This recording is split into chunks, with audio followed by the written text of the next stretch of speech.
박미선은 침대 모서리에 앉아 가슴이 터질 듯 두근거리는 것을 느꼈다.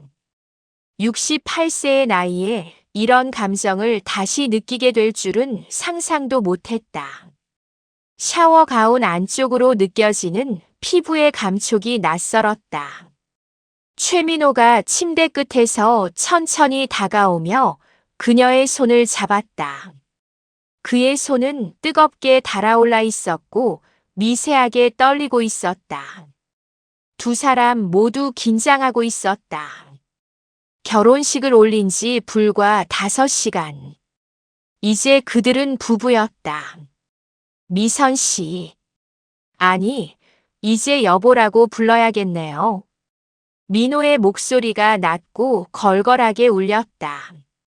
그는 천천히 그녀에게 다가와 턱을 살짝 들어올리며 이마에 부드럽게 입맞춤했다. 미선은 눈을 감았다. 10년 만에 느끼는 남자의 체온, 남자의 숨결, 남자의 향기. 낯설면서도 그리웠다. 민호의 입술이 이마에서 뺨으로 그리고 천천히 아래로 내려왔다. 미선의 호흡이 거칠어졌다. 민호는 조심스럽게 그녀를 끌어안았다. 그의 손이 그녀의 등을 따라 천천히 움직였고 미선은 그의 품에 몸을 맡겼다. 가운 너머로 전해지는 그의 체온이 뜨거웠다. 두 사람은 서로의 눈을 바라보았다. 민호의 눈빛이 깊어졌고 그는 미선의 귓가에 속삭였다. 당신이 얼마나 아름다운지 알아요? 미선은 얼굴이 화끈거렸다. 68세에 이런 말을 듣게 될 줄이야. 민호의 손이 그녀의 어깨 끈을 살짝 내렸다. 두렵지 않으세요? 미선이 떨리는 목소리로 물었다. 솔직히 많이 떨려요. 하지만 당신을 원해요. 정말로. 민호의 입술이 그녀의 목덜미에 닿았다. 미선은 작은 신음을 내며 그의 어깨를 움켜쥐었다. 두 사람은 천천히 침대에 누웠다. 민호가 그녀 위로 몸을 기울이며 더 깊은 입맞춤을 시작했다. 그의 손이 그녀의 허리를 감쌌고 미선은 그의 등을 쓰다듬었다. 바로 그 순간 민호가 갑자기 가슴을 움켜쥐며 고통스러운 신음을 냈다. 으! 미선은 깜짝 놀라 벌떡 일어나 그를 부축했다. 여보, 괜찮으세요? 어디 아프세요? 민호는 거친 숨을 몰아쉬며 침대에 주저앉았다. 그의 얼굴이 창백해졌다. 미선은 황급히 물을 가져왔고 민호는 떨리는 손으로 물잔을 받아 마셨다. 몇 분 후 그는 천천히 호흡을 가다듬었다. 미안해요.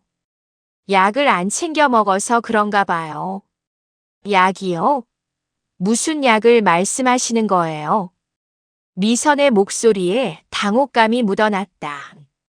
민호는 난처한 표정으로 고개를 숙였다. 사실은 말씀드릴 게 있어요. 그 순간 미선의 머릿속에 지난 몇 달간의 기억들이 빠르게 스쳐 지나갔다. 어떻게 이런 상황까지 오게 된 걸까? 그녀는 깊은 한숨을 내쉬며 생각했다.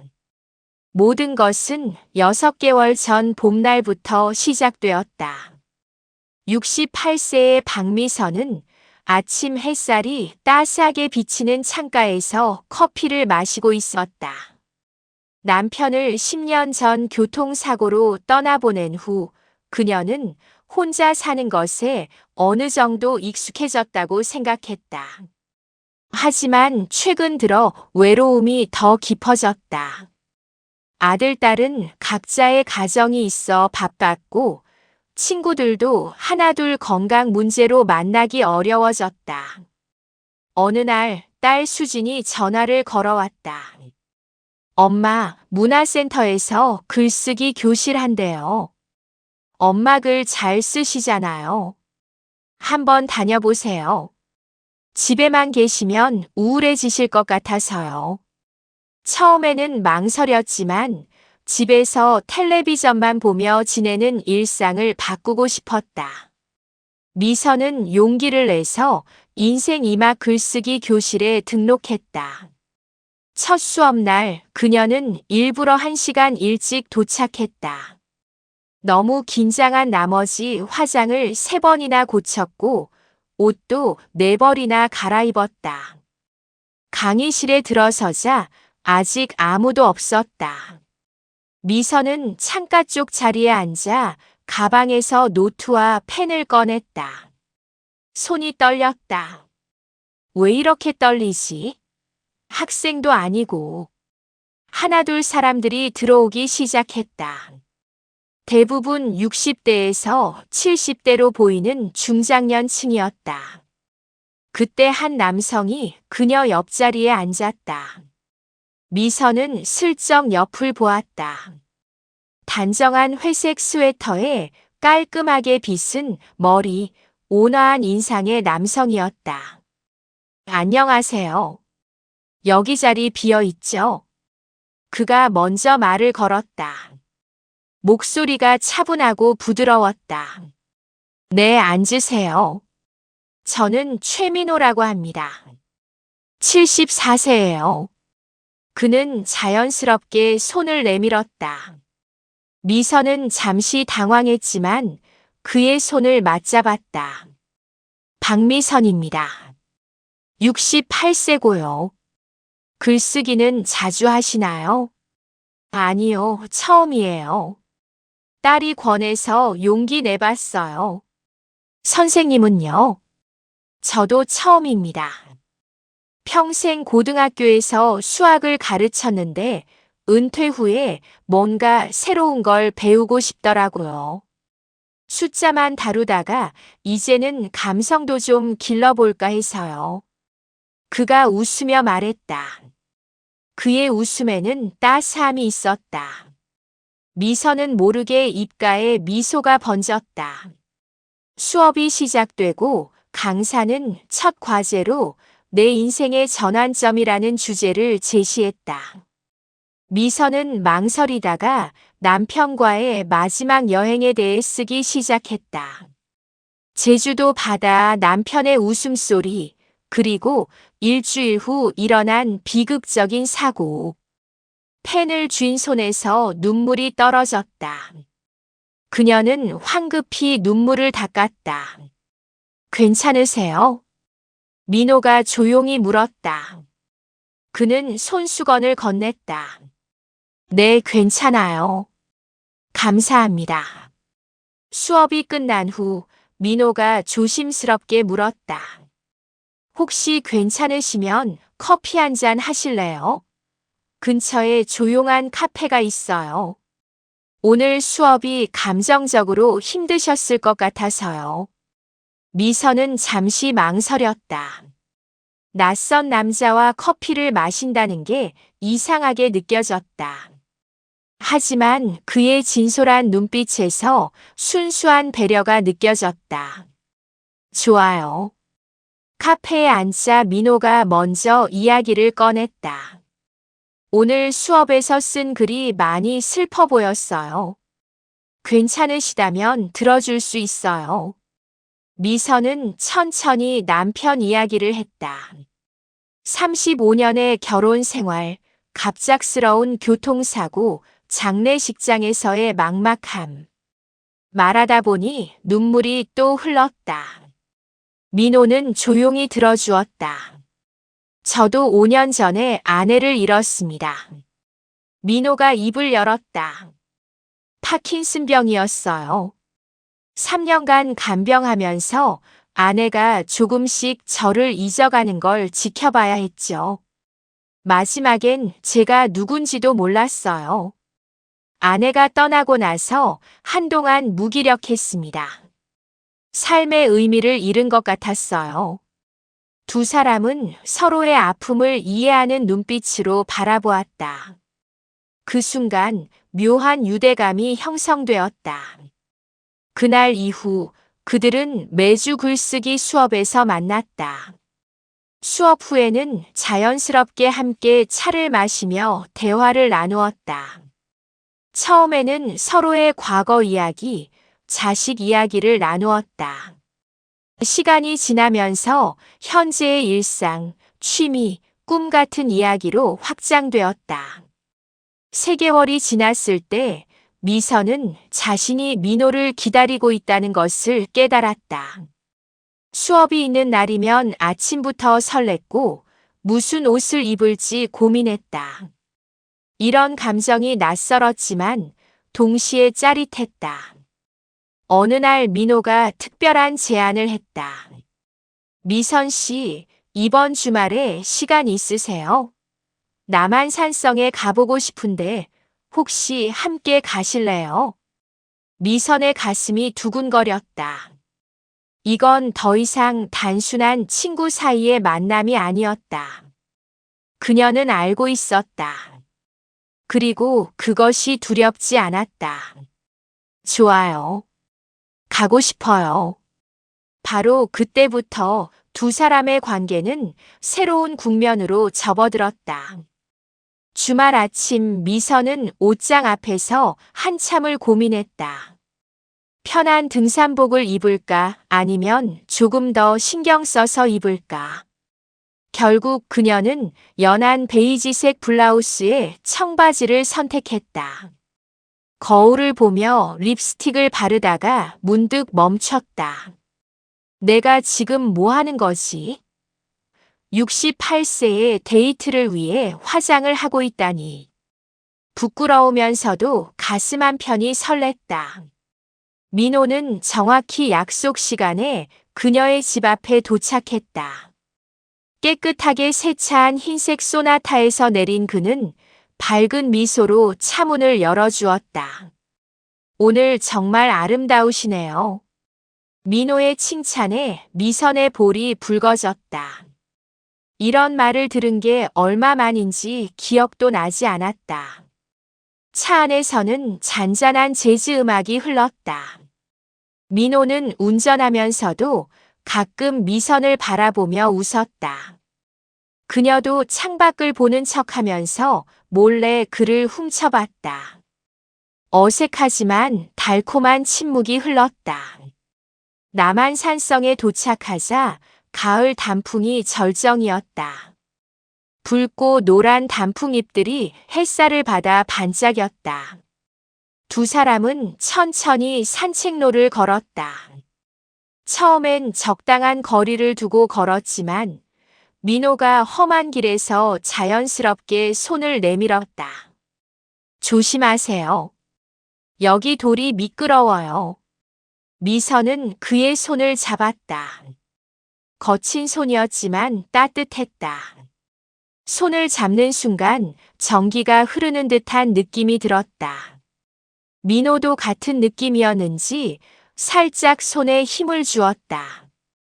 그들은 자연스럽게 손을 잡고 계속 걸었다. 1시간쯤 걸었을까. 두 사람은 전망이 좋은 벤치에 앉아 쉬었다. 서울 시내가 한눈에 보이는 곳이었다. 민호가 준비해온 보온병에서 따뜻한 커피를 따라주었다. 미선 씨. 민호가 갑자기 진지한 표정으로 말했다. 제가 오늘 이렇게 모시고 나온 건 그냥 산책하자는 게 아니었어요. 미선의 심장이 빠르게 뛰기 시작했다. 사실은 솔직히 말씀드리고 싶은 게 있어요. 민호는 잠시 머뭇거리다가 용기를 내듯 말을 이었다. 처음 당신을 봤을 때부터 마음이 끌렸어요. 이 나이에 이런 감정을 느낄 줄은 몰랐습니다. 아내가 떠난 후 다시는 누군가를 사랑할 수 없을 거라 생각했거든요. 하지만 당신과 함께 있으면 다시 살아있는 것 같아요. 제 마음을 받아주실 수 있을까요? 미선의 눈시울이 붉어졌다. 가슴 속에서 무언가가 터질 것만 같았다. 그녀도 같은 감정을 느끼고 있었지만 먼저 말할 용기가 없었다. 민호 씨. 목소리가 떨렸다. 저도 마찬가지예요. 남편이 떠난 후 제 인생은 끝난 줄 알았어요.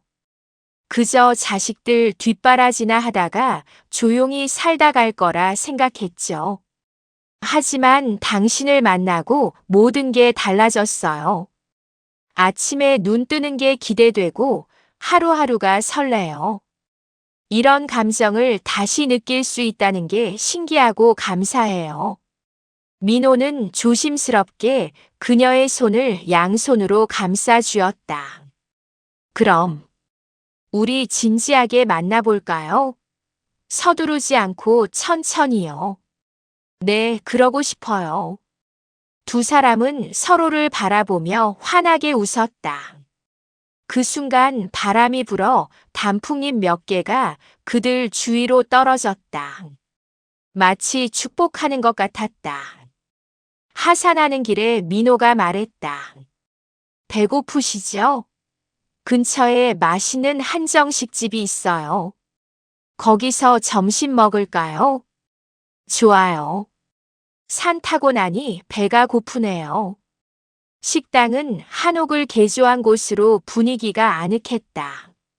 창밖으로 정원이 보이는 방에 앉아 두 사람은 정갈하게 차려진 한정식을 먹었다. 대화는 끊이지 않았다. 젊었을 때의 추억, 자식 이야기, 앞으로 하고 싶은 것들. 모든 게 재미있고 소중했다. 저는 늘 여행을 가고 싶었어요. 남편이 일 때문에 바빠서 멀리는 못 가봤거든요. 미선이 말했다. 그럼 우리 여행 가요. 가까운 곳부터 천천히. 어때요? 정말요? 그러면 좋겠어요. 식사를 마치고 나오는데 민호가 갑자기 미선의 어깨에 낙엽 하나가 붙어 있는 걸 발견했다. 그는 자연스럽게 손을 뻗어 낙엽을 떼어냈다. 그 짧은 스킨십에도 두 사람은 서로를 의식했다. 차로 돌아가는 길 민호가 물었다. 미선 씨, 혹시 자녀분들께 저 이야기 하셨어요? 미선은 잠시 침묵했다. 아직은. 어떻게 말해야 할지 고민이에요. 아이들이 어떻게 받아들일지 걱정도 되고요. 저도 마찬가지예요. 딸아이가 미국에 있는데 얘기하면 놀랄 것 같아요. 조금 더 시간을 두고 천천히 알려도 될까요? 물론이지요. 서두를 필요 없어요. 하지만 두 사람 다 알고 있었다. 언젠가는 가족들에게 말해야 한다는 것을. 그리고 그게 쉽지 않을 거라는 것을. 미선의 집 앞에 도착했을 때는 해가 지고 있었다. 민호가 차에서 내려 문을 열어주었다. 오늘 정말 행복했어요, 미선 씨. 저도요, 민호 씨. 오랜만에 이렇게 즐거운 하루를 보냈어요. 민호는 잠시 망설이다가 조심스럽게 미선을 안았다. 가볍고 짧은 포옹이었지만 그 온기는 오래도록 남았다. 미선도 그의 등을 토닥였다. 다음 주에 또 만나요. 이번엔 제가 맛있는 거 해드릴게요. 기대할게요. 민호가 차를 타고 떠나는 걸 지켜보며 미선은 가슴에 손을 얹었다. 심장이 아직도 빠르게 뛰고 있었다. 집에 들어와 거울을 보니 얼굴이 상기되어 있었다. 마치 20살 소녀처럼. 그날 밤 미선은 오랜만에 단잠을 잤다. 꿈속에서도 민호와 함께 단풍길을 걷고 있었다. 다음 날부터 두 사람은 거의 매일 만났다. 커피숍에서, 공원에서, 미술관에서. 함께하는 모든 순간이 소중했다. 미선은 민호를 위해 요리를 했고 민호는 미선이 좋아하는 꽃을 사다 주었다. 한 달이 지났을 때 두 사람은 이미 서로 없이는 하루를 상상할 수 없는 사이가 되어 있었다. 통화는 매일 밤 1시간씩, 문자는 수십 통씩 오갔다. 70대의 연인들이 20대 커플처럼 설레고 행복한 시간을 보내고 있었다. 하지만 미선은 아직 모르고 있었다. 민호에게 말하지 못한 비밀이 있다는 것을. 그리고 그 비밀이 언젠가 그들의 관계를 흔들게 될 거라는 것을. 민호와의 만남이 석 달째 접어들었을 때 그가 미선을 자신의 집으로 초대했다. 이번 주말에 제 집에서 저녁 식사할까요? 제가 직접 요리해 드리고 싶어요. 미선은 가슴이 두근거렸다. 그의 집에 간다는 것은 관계가 한 단계 더 깊어진다는 의미였다. 그녀는 신중하게 옷을 골랐다.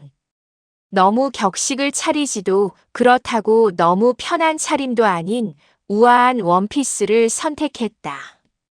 토요일 저녁 민호의 아파트에 도착하자 그는 앞치마를 두른 채 문을 열어주었다. 집 안에서는 고소한 냄새가 났다. 어서 오세요. 제가 미선 씨 좋아하신다던 갈비찜을 만들어 봤어요. 아파트는 32평 정도로 깔끔하게 정돈되어 있었다. 거실 한쪽에는 책장이 가득했고 창가에는 화분들이 놓여 있었다. 한쪽 벽면에는 가족 사진들이 걸려 있었다. 집이 정말 아늑하네요. 감사합니다. 아내가 떠난 후 혼자 살면서 나름대로 정리했어요. 식탁에는 이미 음식들이 차려져 있었다. 갈비찜, 나물, 된장찌개. 정성이 가득한 상차림이었다. 두 사람은 마주 앉아 와인잔을 들었다. 우리의 만남에 건배. 건배. 식사하는 내내 대화와 웃음이 끊이지 않았다. 민호는 요리 솜씨가 좋았고 미선은 진심으로 감탄했다. 식사가 끝나고 함께 설거지를 하며 부딪히는 어깨에서도 설렘이 느껴졌다. 커피 드릴게요. 거실에 앉아 계세요. 민호가 주방에서 커피를 준비하는 동안 미선은 화장실에 가려고 자리에서 일어났다. 화장실은 저쪽이에요. 화장실을 다녀오는 길에 문이 반쯤 열린 방이 눈에 들어왔다. 호기심에 살짝 안을 들여다보니 서재 같았다. 책상 위에 약 봉지들이 어지럽게 놓여 있었다. 미선은 무심코 가까이 다가갔다. 약 이름들을 보니 모두 낯설었다. 그때 약 봉지 밑에 깔린 종이 한 장이 보였다. 처방전이었다. 그녀는 떨리는 손으로 그것을 집어들었다. 환자명 최민호. 진단명 심근경색 후 상태. 처방 아스피린, 혈압약, 혈전 방지제. 미선의 손이 떨렸다. 심근경색. 심장마비를 앓았다는 말인가. 날짜를 보니 1년 전이었다. 그는 왜 이런 중요한 사실을 숨겼을까? 미선 씨. 뒤에서 민호의 목소리가 들렸다. 그는 커피잔을 든 채 서재 문 앞에 서 있었다. 미선이 처방전을 들고 있는 모습을 본 그의 얼굴이 창백해졌다. 이게 뭐예요? 미선의 목소리가 떨렸다. 민호는 잠시 말을 잃은 채 서 있다가 커피잔을 책상에 내려놓았다. 앉으세요. 설명할게요. 두 사람은 서재의 작은 소파에 나란히 앉았다. 민호는 깊은 한숨을 내쉬며 입을 열었다. 1년 전. 정확히는 1년 2개월 전이에요. 집에서 갑자기 가슴이 아파서 쓰러졌어요. 다행히 이웃이 발견해서 119를 불러줬고 응급실에서 바로 스텐트 시술을 받았습니다. 심근경색이요? 그런 큰 수술을. 미선의 눈에서 눈물이 흘렀다. 왜 말하지 않으셨어요? 우리가 이렇게 가까워졌는데 왜 숨기셨어요? 민호도 눈시울이 붉어졌다. 말하고 싶었어요. 정말로요. 하지만 당신이 남편 간병하면서 얼마나 힘들었는지 알잖아요. 또다시 아픈 사람을 돌봐야 한다면 당신이 부담스러워할까봐 두려웠어요. 그게 제가 결정할 문제 아니에요. 미선의 목소리에 서운함이 묻어났다. 전 민호 씨를 있는 그대로 사랑하고 싶었어요. 숨기고 감추는 게 아니라 모든 걸 나누고 싶었다고요. 건강 문제가 있으면 어때요? 우리 나이에 아픈데 한두 군데 없는 사람이 어디 있어요? 민호는 미선의 손을 잡았다. 정말 미안해요. 잘못했어요. 사실은 당신이 떠날까봐 너무 무서웠어요. 아내를 잃고 혼자 지낸 시간이 너무 외로웠거든요. 그러다 당신을 만났고 당신과 함께 있으면 살아있는 것 같았어요. 그 행복을 잃고 싶지 않았어요. 바보 같은 사람. 미선이 눈물을 닦으며 말했다. 전 떠나지 않아요. 하지만 앞으로는 뭐든 숨기지 마세요. 약속해요. 약속할게요. 정말 미안해요. 민호가 미선을 조심스럽게 안았다. 그녀도 그의 품에 안겼다. 두 사람은 한참을 그렇게 안고 있었다. 지금 상태는 어떤가요? 미선이 걱정스럽게 물었다. 많이 좋아졌어요. 약만 꾸준히 먹으면 문제 없대요. 3개월마다 검진받고 있고 지난번 검사에서도 정상이라고 했어요. 운동도 규칙적으로 하고 있어요. 그럼 다음 검진 때 저도 같이 가도 될까요? 의사 선생님 말씀도 직접 듣고 싶어요. 민호의 얼굴에 감동이 어렸다. 정말요? 그래 주시면 정말 감사하죠. 당연하죠. 이제 우린 서로를 돌봐야 할 사이잖아요. 미선이 민호의 손을 꼭 잡았다. 매일 약은 제때 드시는 거죠? 식단 관리는요? 네, 열심히 하고 있어요. 앞으로는 제가 챙길게요. 건강한 음식도 만들어드리고 같이 산책도 하고요. 민호는 감격해서 말을 잇지 못했다. 그는 미선의 이마에 부드럽게 입맞춤했다. 당신을 만난 게 제 인생 최고의 행운이에요. 저도요, 여보. 미선이 처음으로 여보라는 호칭을 사용했다. 민호의 눈이 휘둥그레졌다. 지금 뭐라고 하셨어요? 여보라고 했어요. 이상해요. 아니요, 전혀요. 너무 좋아서. 두 사람은 서로를 바라보며 웃었다. 비밀이 밝혀지면서 오히려 더 가까워진 느낌이었다. 진실을 나눈다는 것, 서로의 약점까지도 받아들인다는 것. 그것이 진정한 사랑이라는 걸 두 사람은 깨달았다. 그날 밤 미선은 민호의 집을 나서며 생각했다. 앞으로 우리에게 어떤 어려움이 올지 모르지만 함께라면 이겨낼 수 있을 거야. 차에 태워주러 나온 민호가 그녀를 꼭 안아주었다. 별이 쏟아지는 밤하늘 아래 두 사람의 실루엣이 하나로 겹쳐졌다. 이제 그들 사이에는 더 이상 비밀이 없었다. 민호와의 관계가 확실해진 후 미선은 더 이상 미룰 수 없다는 것을 알았다. 자녀들에게 말해야 할 때였다. 어느 일요일 그녀는 아들 준혁과 며느리 유진, 딸 수진을 집으로 불렀다. 얘들아, 엄마가 할 말이 있어서 불렀어. 세 사람은 거실에 둘러앉았다.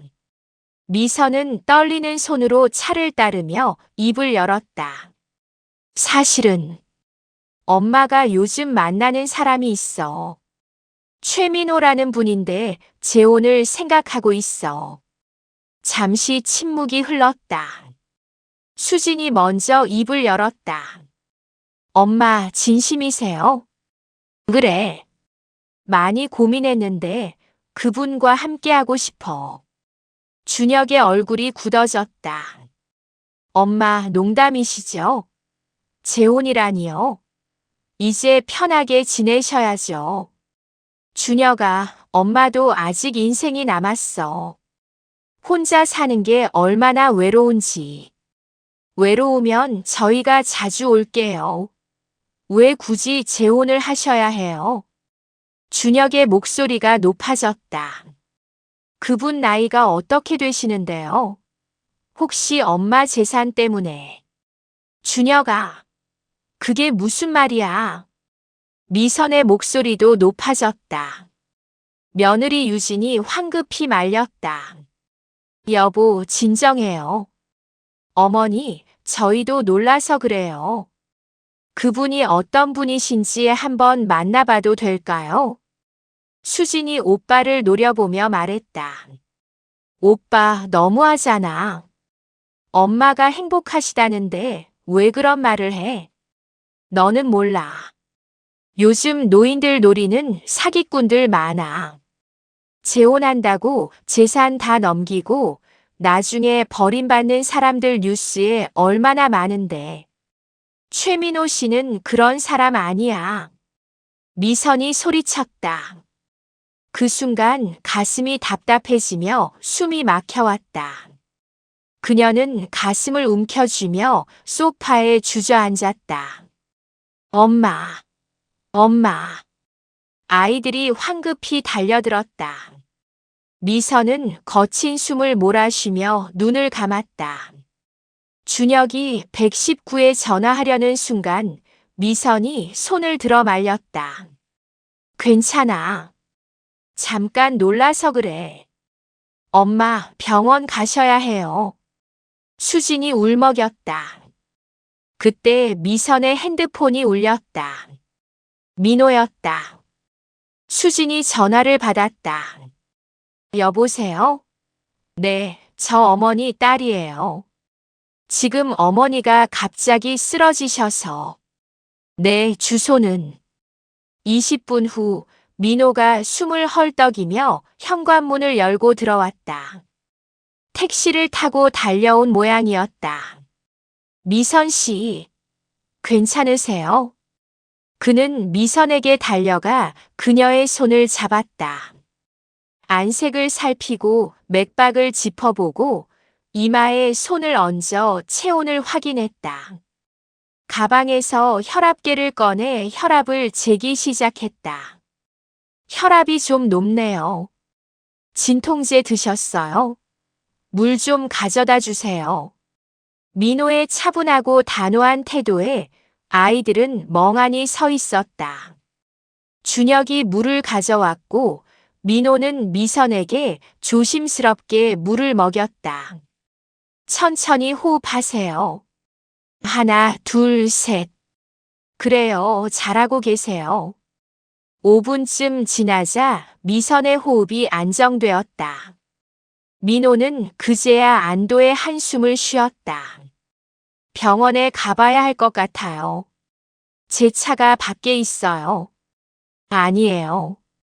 괜찮아요. 그냥 아이들이랑 얘기하다가 흥분해서. 미선이 민호의 손을 꼭 잡았다. 이분들이 우리 아들하고 딸이에요. 준혁이, 수진이, 그리고 며느리 유진이고. 민호는 일어서서 정중하게 인사했다. 처음 뵙겠습니다. 최민호입니다. 어머님을 정말 사랑합니다. 준혁은 입을 다물지 못했다. 방금 전까지 사기꾼일 거라고 의심했던 그 사람이 엄마보다 먼저 달려와서 혈압계까지 들고 와서 엄마를 돌보는 모습을 보고 말문이 막혔다. 어머니가 위험할 수도 있었어요. 민호가 조심스럽게 말했다. 제가 의사는 아니지만 제 아내가 아팠을 때 간병하면서 많이 배웠습니다. 어머님 혈압이 평소보다 많이 높으셨어요. 스트레스를 많이 받으시면 안 돼요. 준혁의 얼굴이 붉어졌다. 자신 때문이라는 걸 알았기 때문이다. 최 선생님. 제가 너무 무례했습니다. 죄송합니다. 민호가 손을 내밀었다. 괜찮습니다. 자식으로서 어머니를 걱정하시는 게 당연하죠. 저도 딸이 있어서 그 마음 압니다.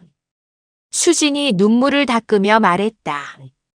어머니, 정말 좋은 분을 만나셨네요. 며느리 유진도 고개를 끄덕였다. 어머니, 저희가 편견을 가졌어요. 죄송해요. 미선은 아이들을 바라보며 눈물을 흘렸다. 엄마가 얼마나 외로웠는지 알아. 아빠 떠나고 10년 동안 혼자 지내면서 웃는 날보다 우는 날이 많았어. 그런데 민호 씨를 만나고 다시 살아있는 기분이 들었어. 나도 행복할 자격이 있잖아. 준혁이 무릎을 꿇고 엄마 앞에 앉았다. 엄마, 제가 잘못했어요. 엄마 행복이 제일 중요한 건데. 제가 너무 이기적이었어요. 아니야, 준혁아. 내가 엄마 걱정해서 그런 거 알아. 민호가 조용히 말했다. 여러분이 걱정하실 수도 있는 부분을 말씀드릴게요. 저는 작은 아파트 한 채와 약간의 예금이 있습니다. 어머님 재산은 전혀 필요 없어요. 그리고 제가 1년 전에 심장 수술을 받았습니다. 지금은 괜찮지만 관리가 필요해요. 어머님이 저를 간병하실 수도 있어요. 그래도 괜찮으시겠어요?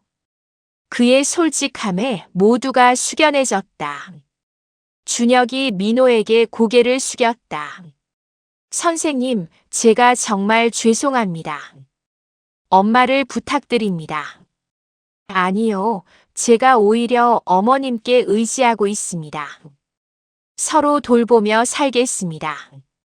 수진이 밝게 웃으며 말했다. 그럼 우리 언제 결혼식 하실 거예요? 준비 도와드릴게요. 미선과 민호가 서로를 바라보며 미소 지었다. 가장 큰 산을 넘은 것 같았다. 준혁도 마침내 웃음을 지었다. 최 선생님, 아니 아버님. 한 가지만 약속해 주세요.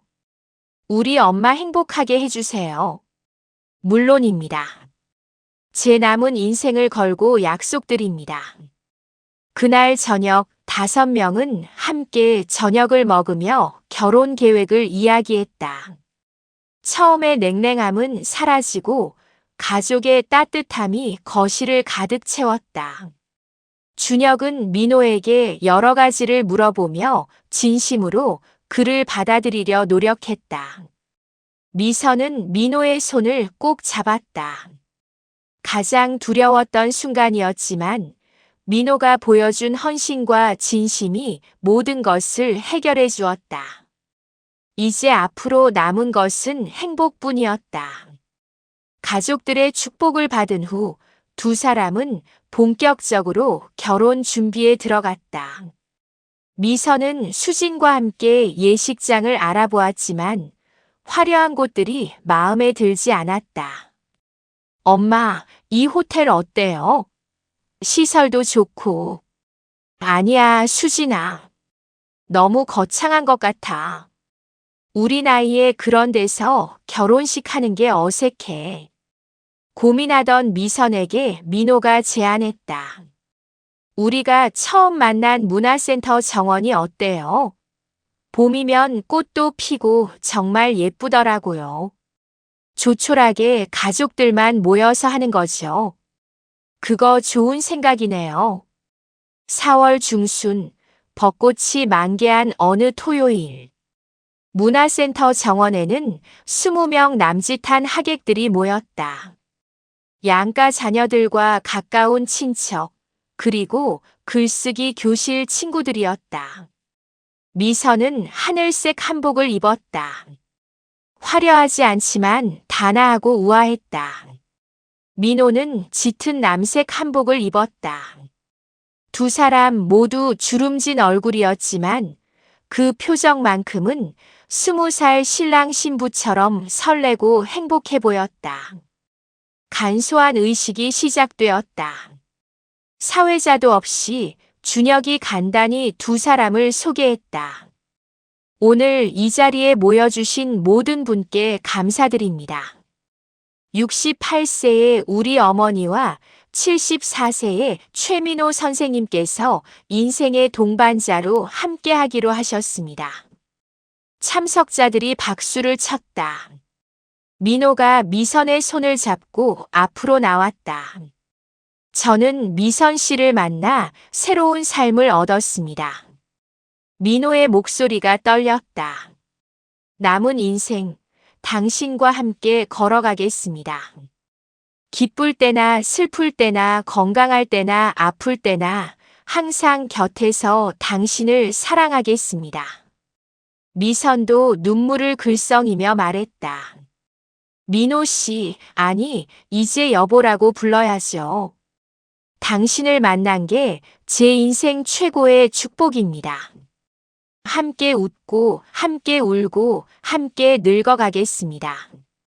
두 사람은 서로를 바라보며 반지를 끼워주었다. 주름진 손가락에 끼워진 소박한 은반지. 그 어떤 다이아몬드보다 빛났다. 이제 키스하셔도 됩니다. 누군가 외쳤고 사람들이 웃었다. 민호가 수줍게 미선의 이마에 입맞춤했다. 벚꽃잎이 바람에 날려 두 사람 위로 흩날렸다. 마치 축복의 눈처럼 소박한 피로연이 이어졌다. 문화센터 식당에서 준비한 음식들을 나누며 담소를 나누었다. 글쓰기 교실 친구들이 축하 인사를 건넸다. 정혜 씨, 축하해요. 우리도 용기 내봐야겠어요. 두 분 정말 보기 좋아요. 나이가 뭐 대수예요. 민호의 딸 현주가 미선에게 다가왔다. 어머니, 아버지 잘 부탁드려요. 아버지가 요즘 정말 행복해 하세요. 나도 행복해. 좋은 딸 둬서 민호 씨가 복이 많아. 오후 늦게 피로연이 끝나고 두 사람은 제주도로 신혼여행을 떠났다. 3박 4일의 짧은 여행이었지만 두 사람에게는 꿈 같은 시간이었다. 제주 바다를 보며 산책하고 오름을 오르고 맛있는 음식을 먹었다. 민호는 매일 아침 정확히 약을 챙겨 먹었고 미선은 그가 잊지 않도록 챙겼다. 여보, 약 드셨어요? 네, 방금 먹었어요. 오늘 컨디션은 어때요? 아주 좋아요. 당신이랑 함께라서 더 좋고요. 둘째 날 밤 호텔 객실 발코니에서 바다를 보며 와인을 마셨다. 미선 씨, 제 인생에서 이렇게 행복한 적이 있었나 싶어요. 저도요. 60년 넘게 살면서 지금이 가장 행복해요. 민호가 미선을 끌어안았다. 따뜻한 포옹 속에서 두 사람은 서로의 체온을 느꼈다. 셋째 날 밤 두 사람은 해변을 걸었다. 별이 쏟아지는 밤하늘 아래 파도 소리만이 들렸다. 여보, 100세까지 함께해요. 미선이 말했다. 100세요? 그것만으로는 부족한데요. 120세까지. 두 사람은 웃으며 손을 꼭 잡았다. 서울로 돌아온 그날 밤. 바로 여기 챕터 1의 그 순간이었다. 침대에 앉아 긴장하던 순간, 민호가 가슴을 움켜쥐었던 그 순간. 미선이 약에 대해 물었을 때 민호는 난처하게 웃었다. 사실은 너무 긴장해서 약 먹는 걸 깜빡했어요. 가방에 두고 와서. 미선은 그제야 안심하며 웃었다. 바보 같으니라고. 기다려요. 제가 편의점 가서 사올게요. 아니에요. 괜찮아요. 내일 아침에 먹어도 돼요. 안 돼요. 하루도 걸으면 안 된다고 의사 선생님이 그러셨잖아요. 미선은 옷을 챙겨 입고 밖으로 나갔다. 15분 후 돌아왔을 때는 약과 함께 따뜻한 우유도 사왔다. 자, 드세요. 민호는 감동해서 눈물이 핑 돌았다. 당신 같은 사람을 만난 게 제 인생 최고의 행운이에요. 과장하지 마세요. 그냥 당연한 거예요. 약을 먹은 민호는 금세 컨디션이 돌아왔다. 그는 미선을 부드럽게 안았다. 이제 괜찮아요. 당신이 있어서요. 두 사람은 그렇게 첫날 밤을 보냈다. 격정적이지는 않았지만 서로를 감싸 안으며 따뜻함을 나누는 소중한 시간이었다. 다음 날 아침 미선은 일찍 일어나 아침 식사를 준비했다. 북어국과 나물, 따뜻한 밥. 민호가 일어나 부엌으로 왔을 때 식탁에는 정성스러운 아침상이 차려져 있었다. 와, 이게 뭐예요? 신랑을 위한 첫 아침 식사죠. 어서 앉으세요. 함께 밥을 먹으며 두 사람은 앞으로의 계획을 이야기했다. 다음 달에 설악산 갈까요? 좋아요. 그리고 가을엔 내장산 단풍도 보러 가요. 겨울에는 강원도 눈꽃도 보고요. 여보, 우리 할 일이 정말 많네요. 그만큼 행복한 시간이 많다는 거죠. 창밖으로 봄 햇살이 따스하게 비쳤다. 새로운 계절, 새로운 시작. 68세와 74세, 두 사람의 새로운 인생이 시작되었다. 사랑에는 나이가 없다. 60대든 70대든 언제든 다시 시작할 수 있다.